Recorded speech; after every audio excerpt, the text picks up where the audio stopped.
My dear students, today we have two numericals which are very important for the board exam 12 science physics के लिए. ठीक है, तो ध्यान दीजिए. एक क्वेश्चन है, an electron falls from rest. कोई इलेक्ट्रॉन था जो फॉल्स मतलब रेस्ट से क्या हुआ, गिरा. अब रेस्ट का मतलब इनिशियली आपको क्या दे दिया, उसने हिंट दे दिया. हिंट का मतलब इनिशियल वेलोसिटी कितनी मान लोगे आप, 0 मान लोगे. फिर देखिए, in constant electric field of this, आपको इलेक्ट्रिक फील्ड की वैल्यू भी गिवन है, ई की वैल्यू. इसका मतलब है कि जो इलेक्ट्रॉन है वो यूनिफॉर्म इलेक्ट्रिक फील्ड में प्रेजेंट है. ठीक है, फिर देखिए, थ्रू 1.5 सेंटीमीटर, मतलब ये इसका क्या है, डिस्प्लेसमेंट है. क्या है, डिस्प्लेसमेंट. ध्यान दीजिए, मतलब कोई इलेक्ट्रॉन गिरा कितने डिस्टेंस से, 1.5 सेंटीमीटर से. इसको मैंने क्या माना, डिस्प्लेसमेंट. ई मुझे गिवन है. ठीक है, 2 इंटू में कितना, 10⁴ न्यूटन पर कूलम. और रेस्ट है तो U इक्वल टू वैसे 0 हो गया. अब देखिए इसने क्या बोला, keeping the magnitude of electric field same. Electric field की वैल्यू क्या है, सेम है. ठीक है, नाउ मतलब अब इट्स डायरेक्शन इज रिवर्स्ड. अब डायरेक्शन हमने क्या कर दी, रिवर्स कर दी. ठीक है, देखिए, and now protons falls from the rest which is with the same direction. मतलब पहले तो ये बात कर रहा था किसकी, इलेक्ट्रॉन्स की बात कर रहा था. अभी बात कर रहा है किसकी, प्रोटॉन की बात कर रहा है. ठीक है, अब देखिए, फ्रॉम द रेस्ट वही इनिशियल वेलोसिटी कितनी हो जाएगी, 0 हो जाएगी. विथ सेम डिस्टेंस, मतलब यही ये distance 1.5 centimetre. Determine the time of fall in the both cases. मतलब इलेक्ट्रॉन और प्रोटॉन के लिए, दोनों के लिए आपको निकालना क्या है, टाइम को निकालना है. वो टाइम बताना है, टाइम ऑफ फॉल, जिसके अंदर वो डिस्टेंस कितनी कवर करेगा, कितनी कवर करेगा, 1.5 सेंटीमीटर कवर करेगा. पहली बात तो ये. अब देखो, सिंपल सी बात है, थोड़ा सा लगाओ दिमाग, हल्का सा फोकस करो. डिस्प्लेसमेंट और टाइम की बात कर रहा है ये, तो ऐसी कौन सी इक्वेशन ऑफ मोशन है जिसमें डिस्प्लेसमेंट भी आता हो और टाइम भी आता हो. तो मेरे पास दो ही इक्वेशन होती है. एक तो कौन सी होती है, दो ही क्या, एक ही होती है. दो कैसे, हमारे पास फर्स्ट इक्वेशन क्या होती है, v इक्वल टू में u प्लस ए टी. इसमें टाइम है पर डिस्प्लेसमेंट नहीं है. एक क्या होता है, s इक्वल टू में कितना, U T plus half A T का स्क्वायर. इसमें देखो एस बी और टी बी है. ठीक है, और जो थर्ड इक्वेशन है इसमें टाइम होता नहीं है, तो वो हमारे काम की नहीं है.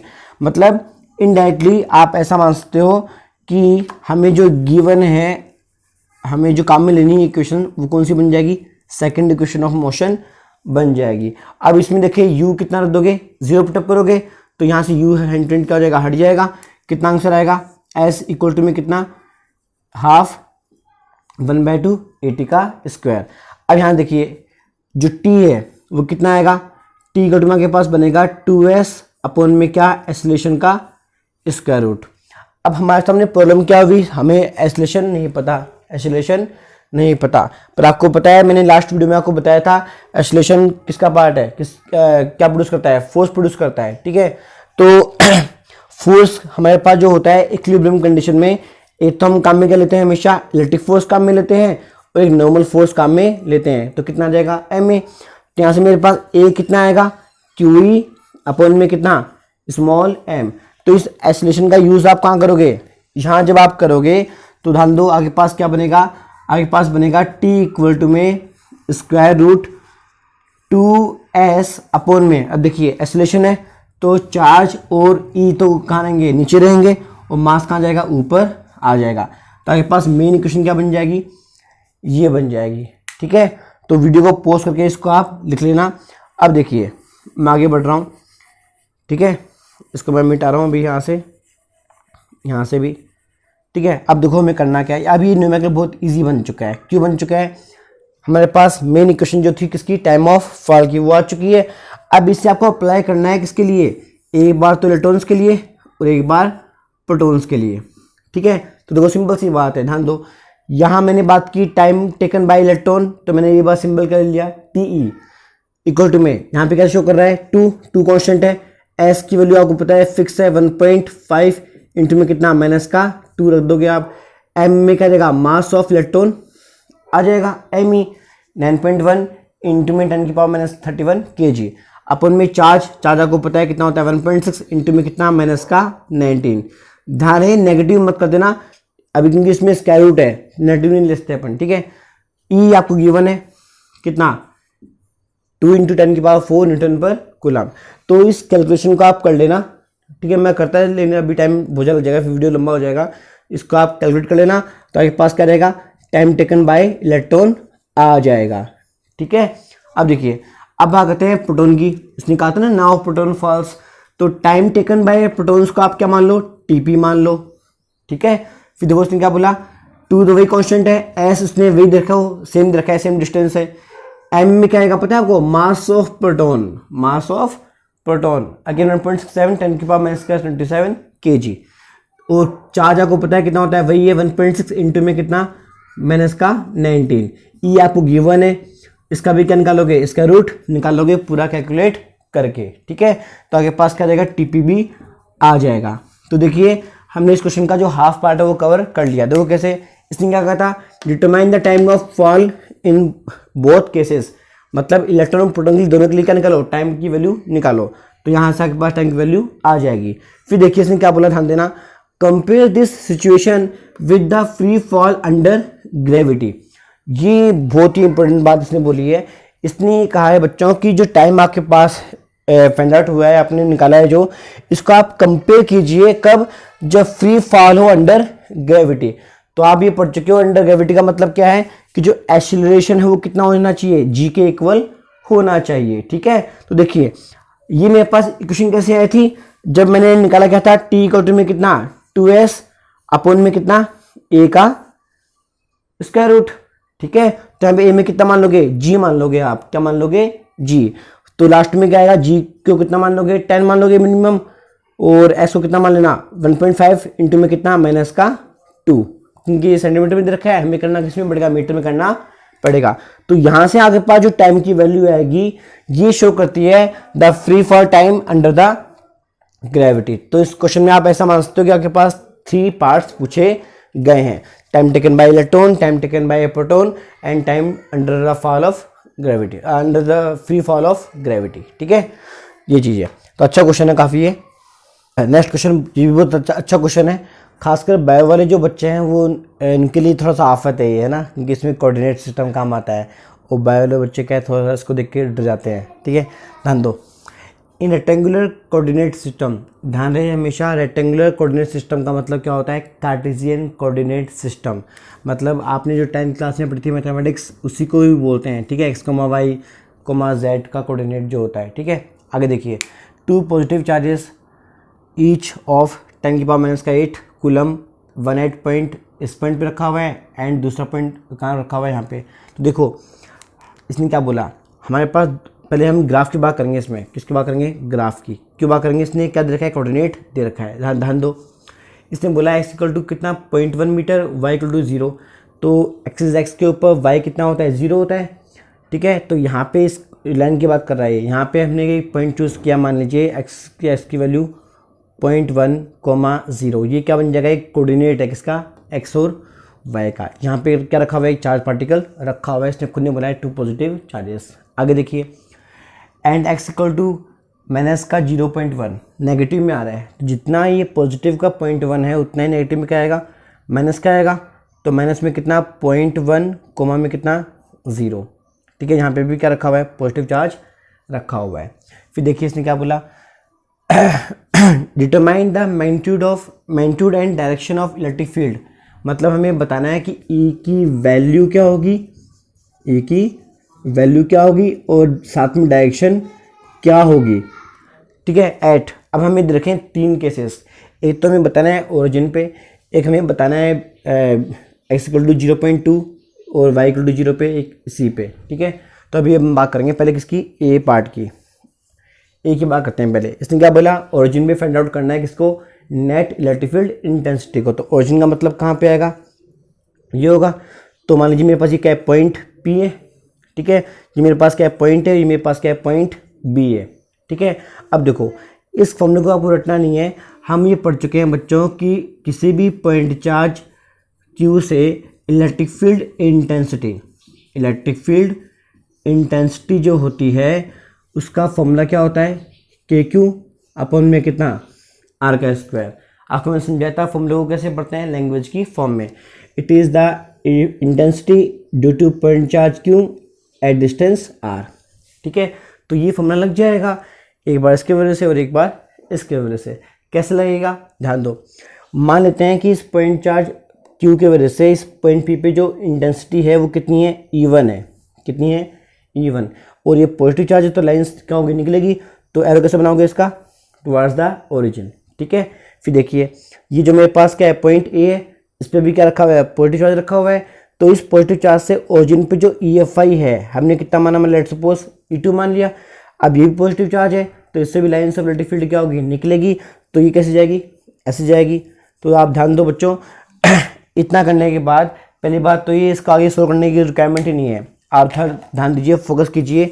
यहाँ पे E1 E2 दोनों क्या होंगे, इक्वल है और अपोजिट भी हैं। देखिए दोनों कैसे हैं, अपोजिट है तो क्या हो जाएंगे, कैंसिल आउट हो जाएंगे, ठीक है। तो ओरिजिन पे नेट EFI कितना आएगा, 0 आएगा। या फिर आपको चेक करना है तो चेक कर लीजिए कैसे।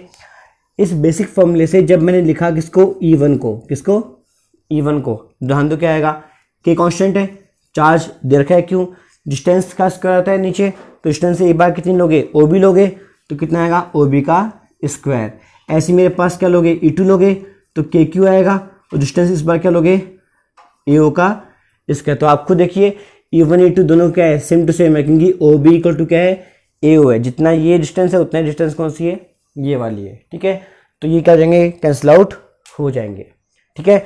तो इसको आप वीडियो को पोस्ट करके इसमें आप लिखोगे here E1, E2 are equal and opposite in the diagram, so they will be cancel out. So net EFI electric field intensity at origin will be 0, okay. अब बढ़ते हैं बी पार्ट पर। B part बच्चों का question बहुत अच्छा है, इसमें उन्होंने क्या किया, 3 पार्ट पूछते तो आप डर गए थोड़ा सा इस बात से, ठीक है। आप बस ध्यान रखो, बार बार फॉर्मूला कौन सा लगेगा, ये वाला लगेगा, ठीक है।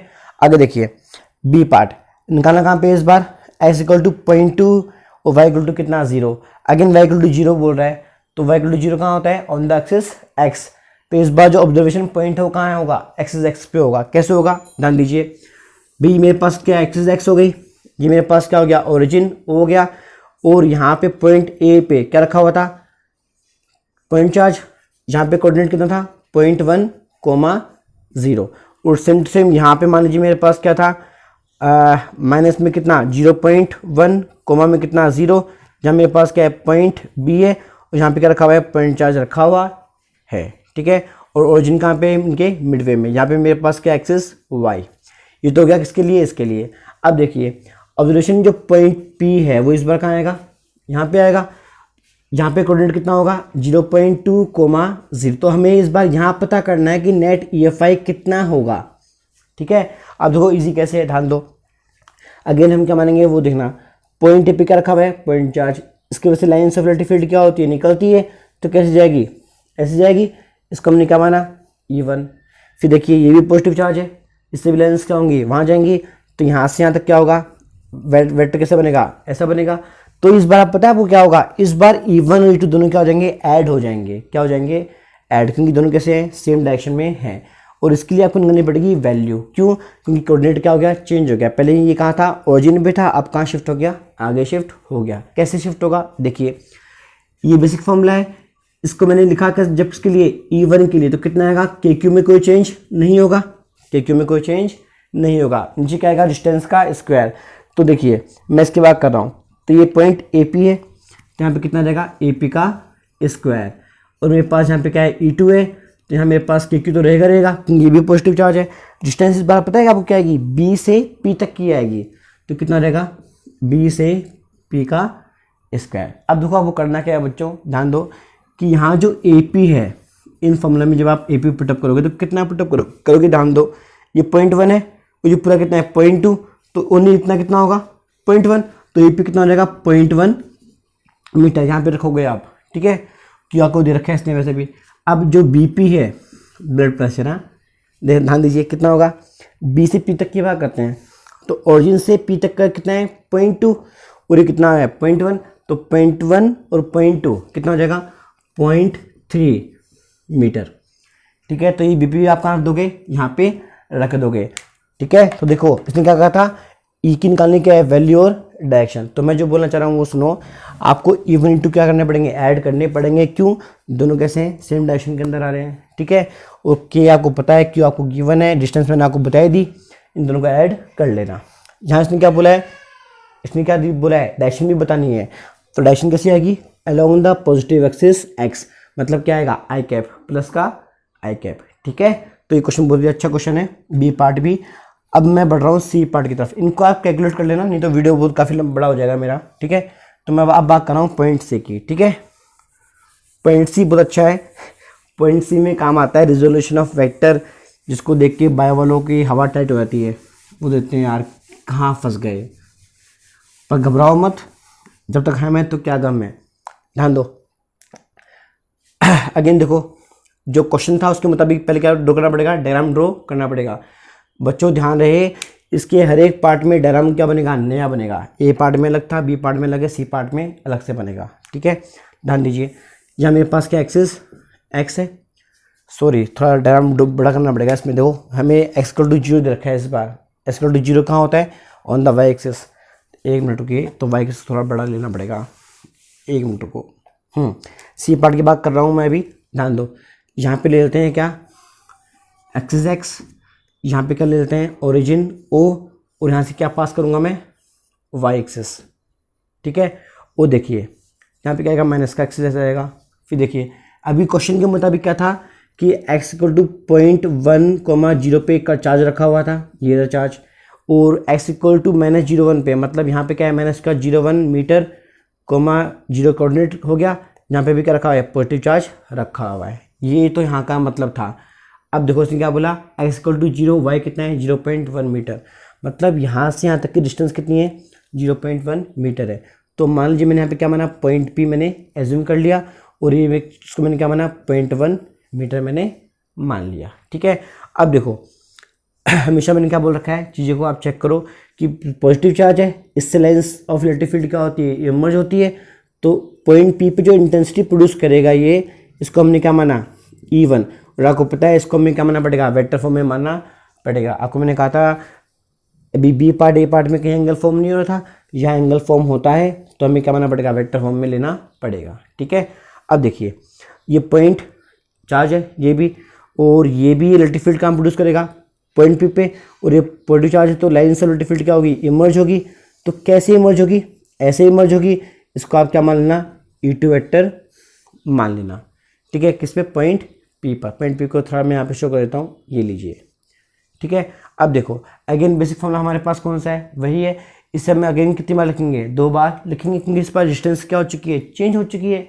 इसको मान लीजिए मैंने पॉइंट ए माना, इसको मैंने क्या माना, पॉइंट बी। अब देखिए जब मैं बात करूँगा बच्चों की इसकी E1 की, ध्यान दो, E1 कौन प्रोड्यूस कर रहा है, ये चार्ज, तो के की तो कंफर्म आएगा, नीचे क्या है, डिस्टेंस का स्क्वायर, तो बीपी, तो बीपी का स्क्वायर, ठीक है। और यहाँ मेरे पास क्या रहेगा, E2 इक्वल टू में कितना, के क्यू, और ये मेरे पास कितना आएगा, AP का स्क्वायर। पहली बात तो ये। दूसरी बात आप थोड़ा ध्यान दो बच्चों, ये 0.1 है, ये जो लेंथ है, ये वाली लेंथ, ये वाली, ये भी कितनी है, 0.1 है, और ये भी कितनी है, 0.1 है। तो दोनों टाइम कैसे हुए, कॉन्ग्रुएंट हो गए, ठीक है। तो दिमाग लगाओ, इस डायग्राम के अंदर जो डिस्टेंस है AP, वो डिस्टेंस किसके इक्वल हो जाएगी, BP के इक्वल हो जाएगी।